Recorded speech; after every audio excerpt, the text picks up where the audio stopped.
आप सभी छात्रों को जैसे ये पता ही है कि अभी आगामी हो सकता है 15 जुलाई 2023 से उत्तर प्रदेश पुलिस की वैकेंसी हमारे उत्तर प्रदेश में आ सकती है। लगभग कितना 52,000 वैकेंसी, कितना 52,000 वैकेंसी महिला और पुरुष दोनों को मिला के। और एक चीज़ और बताएं, उत्तर प्रदेश के अब तक के इतिहास में ये सबसे बड़ी वैकेंसी है। 53,000 वैकेंसी पूरे उत्तर प्रदेश से जो आ रही है और संभवतः 15 जुलाई से इसका नोटिफिकेशन आ सकता है। 15 जुलाई से आप इसका फॉर्म भर सकते हो, ठीक है। तो आज आपको सनराइज करियर एकेडमी के यूट्यूब चैनल के माध्यम से पूरी जानकारी देंगे कि जो 52,699 पद फिलहाल आ रहे हैं, ये बढ़ भी सकते हैं, तो इसमें क्या योग्यता है, क्या योग्यता नहीं है, कौन कौन इसको भर सकता है और इसमें कितनी आयु छूट मिलेगी और कितनी हाइट होगी और सिलेबस आपको क्या क्या पढ़ना पड़ेगा, क्या इसका एग्जाम पैटर्न रहेगा, इसके बारे में संपूर्ण जानकारी आपको देंगे, ठीक है। उत्तर प्रदेश पुलिस की सिलेबस की जानकारी देखिए। सबसे पहले आप इसका एक मॉडल समझ लीजिए कि जो भी हमारे उत्तर प्रदेश पुलिस कांस्टेबल की जो भर्ती होने वाली है, आपको बता दें इसमें आपके 2 चरण होंगे। एक आपका होगा लिखित परीक्षा और दूसरा आपका होगा फिजिकल, ठीक है। और जो बच्चे फिजिकल पास कर लेते हैं उनका क्या होगा, उनका मेडिकल होगा। आप लोगों को एक चीज बता दें, उत्तर प्रदेश पुलिस भर्ती में वही व्यक्ति जा सकता है जो पहले लिखित परीक्षा को निकालेगा, और लिखित परीक्षा को निकालेगा जिसका एक कट ऑफ आएगा। उसके लिए आपको क्या क्या पढ़ना पड़ेगा बताते हैं।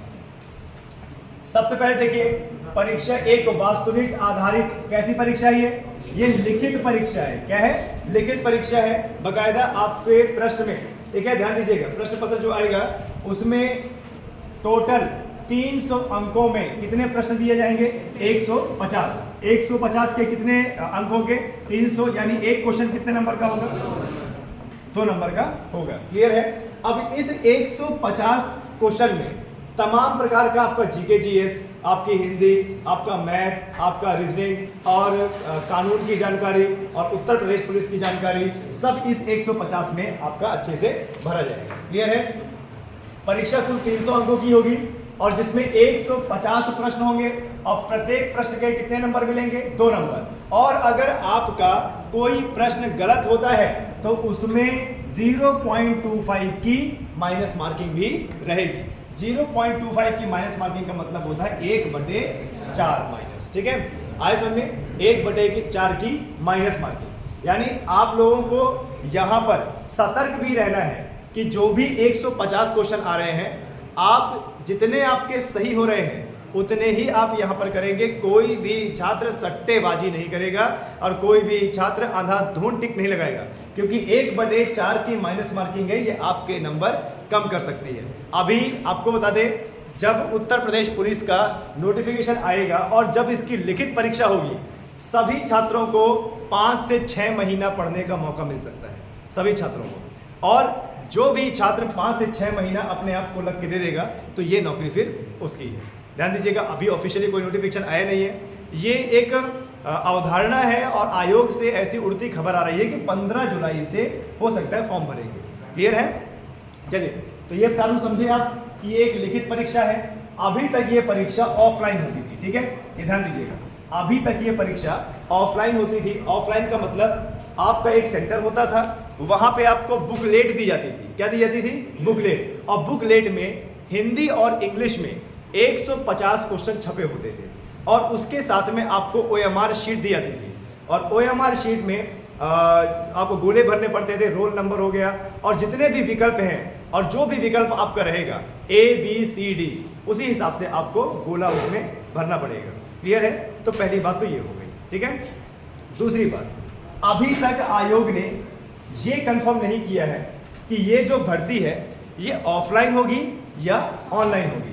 अभी तक ये आयोग ने कंफर्म नहीं किया है, पर जहां तक अनुमान लगाया जा रहा है, इस बार उत्तर प्रदेश की भर्ती ऑनलाइन तरीके से होने वाली है और हाइब्रिड मोड पर होने वाली है, ठीक है। आए समझ में? इसका मतलब भी आपको बताएंगे। चलिए आगे बढ़ते हैं। देखिए इसमें क्या क्या एग्जाम पैटर्न में कितने सेक्शन होंगे। एग्जाम पैटर्न में टोटल आपके 4 सेक्शन होंगे, section A, section B, section C और सेक्शन डी, ठीक है।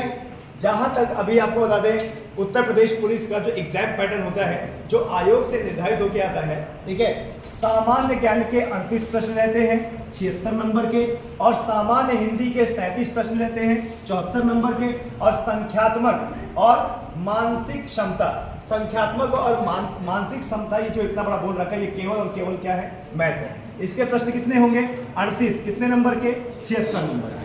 और मानसिक योग्यता, बुद्धि, तर्क क्षमता, ये क्या होती है हमारी, ये होती है हमारी रीजनिंग। इसके प्रश्न कितने आएंगे, 37, और कितने नंबर के, 74। तो टोटल हमारे क्वेश्चन हो गए 150 और टोटल हमारे नंबर हो गए 300। लेकिन आपको बता दें, जो ये मैथ का 37 दे रखा है, जरूरी नहीं है कि 38, सॉरी, जो मैथ का 38 दे रखा है, जरूरी नहीं है कि 38 क्वेश्चन आएंगे ही आएंगे, है ना। यहां पर 20 क्वेश्चन भी हो सकते हैं, ठीक है, 20 क्वेश्चन भी हो सकते हैं, 19 क्वेश्चन भी हो सकते हैं, 25 क्वेश्चन भी हो सकते हैं, ये जरूरी नहीं है। हाँ, इन्होंने ये बताया है कि मैक्सिमम मैथ के क्वेश्चन कितने हो सकते हैं, 38। अगर यहां पर 20 क्वेश्चन आते हैं तो बाकी के जो 18 क्वेश्चन है वो इन सब में फिर एडजस्ट किया जाएगा। क्लियर है। लेकिन आपके बुकलेट में ऑनलाइन या ऑफलाइन 150 क्वेश्चन ही आएंगे। तो अभी आप यही टारगेट बना के रखिए कि आपको 38 क्वेश्चन जीके के, 37 क्वेश्चन हिंदी के, 38 क्वेश्चन मैथ के और 37 क्वेश्चन रीजनिंग के आने वाले हैं। यही आप रेशो बना के रखिए।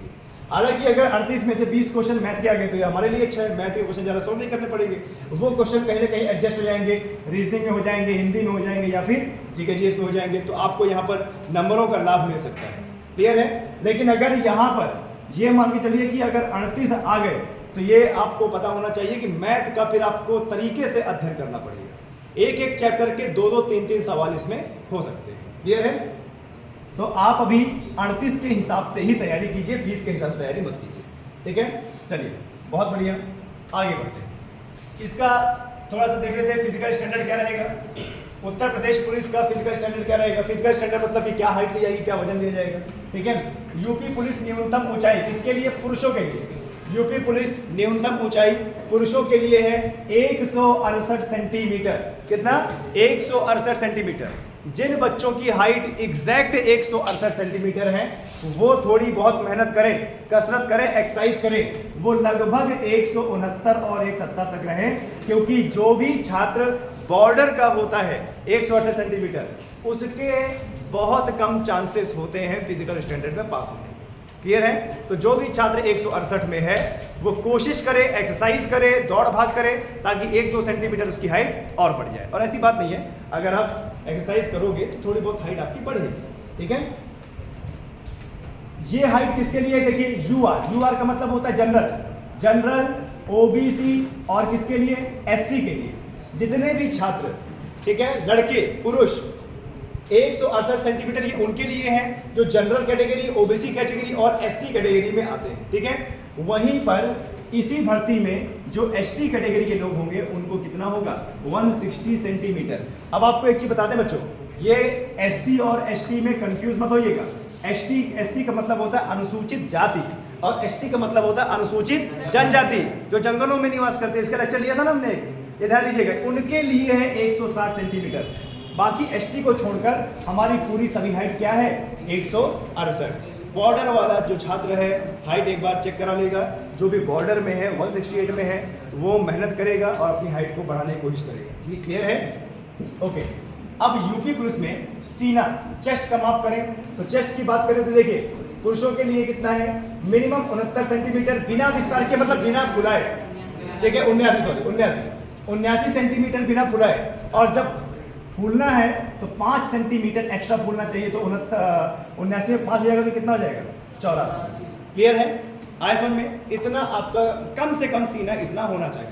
ठीक है। अनुसूचित जाति के लिए वही 77 है और फुलाने के बाद कितना है, 82। ठीक है। आईएसओ में ओके। अब ऊंचाई महिलाओं के लिए देख लेते हैं कि महिलाओं के लिए क्या क्या ऊंचाई होती है।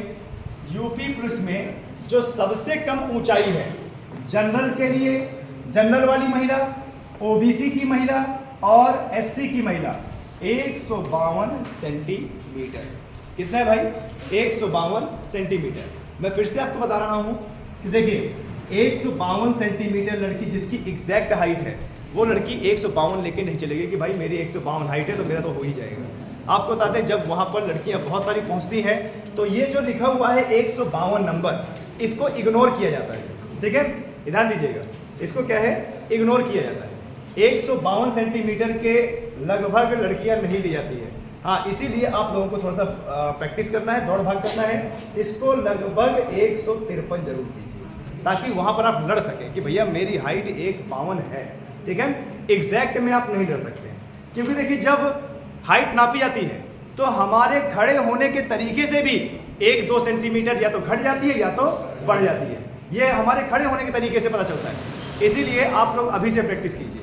ठीक है, अनुसूचित जाति के लिए कितना है, 147। जो लड़की ST कैटेगरी की है उसके लिए 147 सेंटीमीटर ये आपका हाइट है। ठीक है, वजन की बात करें, ठीक है, महिलाओं में वजन की बात करें तो महिलाओं में वजन है कितना, मिनिमम कितना, 40 किलो। 40 किलो से कम नहीं होना चाहिए। ठीक है, SC के लिए भी 40 किलो वजन है।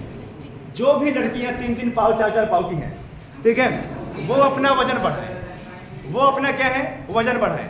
उस दिन जब हमने हाइट वेट चेक किया था तो अधिकतर लड़कियों की हाइट बहुत अच्छी थी, लेकिन किसी का वजन 35 किलो, किसी का 36 किलो। अब ये बताइए ये कोई वजन होता है, ये बताइए ये कोई वजन होता है? तो इसमें आप लोग निकल जाओगे। ठीक है, इसमें आप लोग निकल जाओगे। वजन में कोई रियायत नहीं होती है। वजन अगर आपका कम है तो ठीक है। अब ऐसे मान लीजिए कि कोई लड़की अगर 39 किलो है और जब उसका फिजिकल मेडिकल हो रहा है वो दबा के 1 किलो केले खा ले तो बढ़ जाएगी, है ना। दबा के 1 किलो 2 किलो पानी ही पी ले तो उसका वजन जो है बढ़ जाएगा।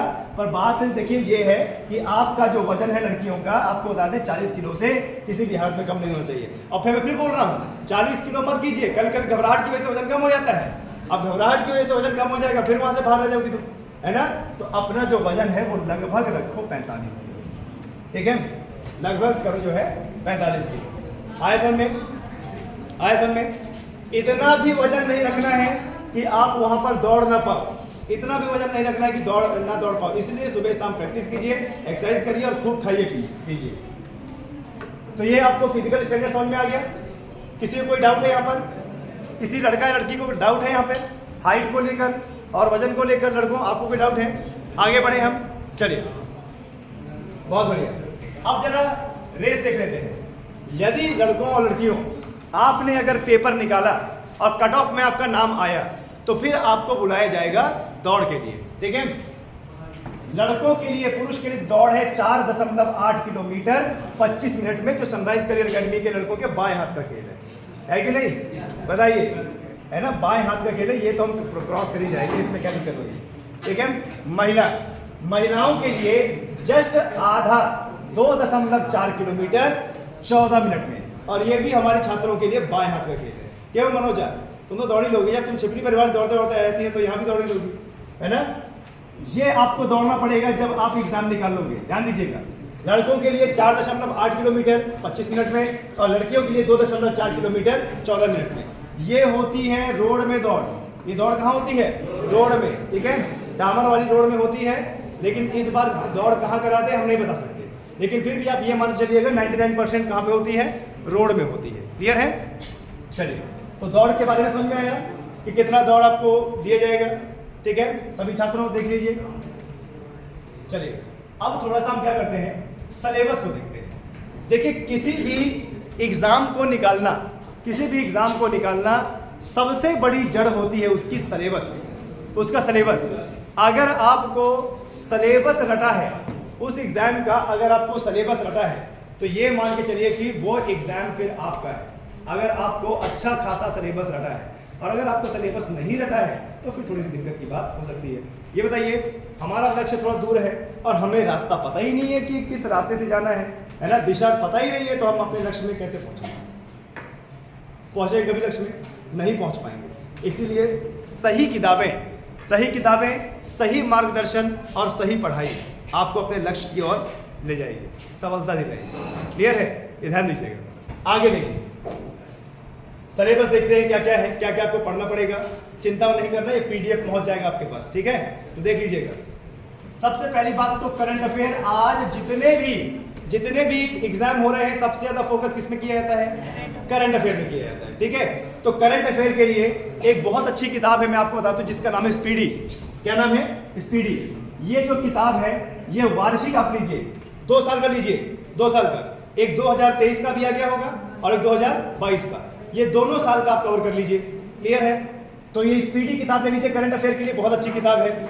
ठीक है, स्पीडी किताब। और इसमें आपको देखिए क्या क्या पढ़ना है, राष्ट्रीय खबरें, अंतरराष्ट्रीय खबरें और विशेषकर उत्तर प्रदेश की खबरें, उत्तर प्रदेश का बजट, उत्तर प्रदेश की सरकार, उत्तर प्रदेश की योजनाएं और उत्तर प्रदेश में जो भी नई चीजें हो रही हैं पिछले 2-3 सालों में, है ना, ये आपको पढ़ना है। ठीक है, तो 3 प्रकार के करंट अफेयर आपको पढ़ना पड़ेगा, एक अंतरराष्ट्रीय, एक राष्ट्रीय और एक राज्य का।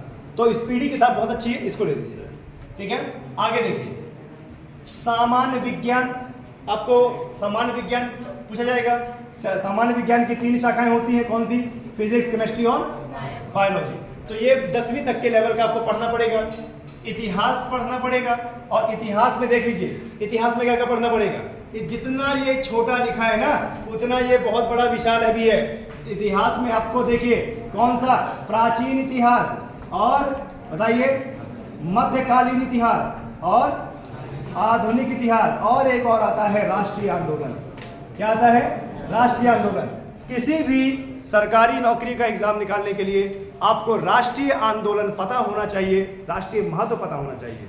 1-2 क्वेश्चन जरूर पूछता है। क्लियर है? आया समझ में? राष्ट्रीय आंदोलन। तो इतिहास का मतलब समझे ना, जितना छोटा लिखा है उतना है नहीं। ये क्या? प्राचीन काल मतलब सिंधु घाटी सभ्यता से भी और 50,000 पीछे का। ठीक है, और पूरा सिंधु घाटी, पूरा ऋग्वेद काल और उत्तर वैदिक काल, राजाओं का काल, महाजनपद काल, ठीक है, कुषाण, हुण और कनिष्क, ये सब आपको पढ़ना पड़ेगा। क्लियर है? जब भी मध्यकालीन इतिहास आएगा, मध्यकालीन, जब भी मध्यकालीन आएगा, पूरा दिल्ली सल्तनत, कौन सा? पूरा दिल्ली सल्तनत मध्यकालीन में। जब भी आधुनिक में आएगा तो पुर्तगालियों के आगमन से लेकर 1947 में आजादी तक का आपको पढ़ना पड़ेगा। और अलग से राष्ट्रीय आंदोलन, ये आपको पढ़ना पड़ेगा। जब भी संविधान की बात आती है, ध्यान देना, जब भी संविधान की बात आती है तो जितना छोटे शब्दों में संविधान लिखा हुआ है इतना नहीं है। संविधान में आपको पढ़ना पड़ेगा 1773 के रेगुलेटिंग एक्ट से लेके आज तक का संविधान संशोधन। ठीक है, ध्यान दीजिएगा, 1773 के रेगुलेटिंग एक्ट से लेकर आज तक का संविधान संशोधन आपको पढ़ना पड़ेगा, यानी भारत का पूरा संविधान। ठीक है, भारत की राज्य व्यवस्था, ठीक है, ये संविधान के अंतर्गत ही आती है। भारत की अर्थव्यवस्था, जीडीपी, भारत की अर्थव्यवस्था का इतिहास, जीडीपी, बैंकिंग प्रणाली, इंटरनेट सिस्टम, ठीक है, योजना, कौन कौन सी योजना है, नीति आयोग, और जो आर्थिक संस्थाएं होती हैं उनको पढ़ना पड़ेगा, आरबीआई के बारे में पढ़ना पड़ेगा।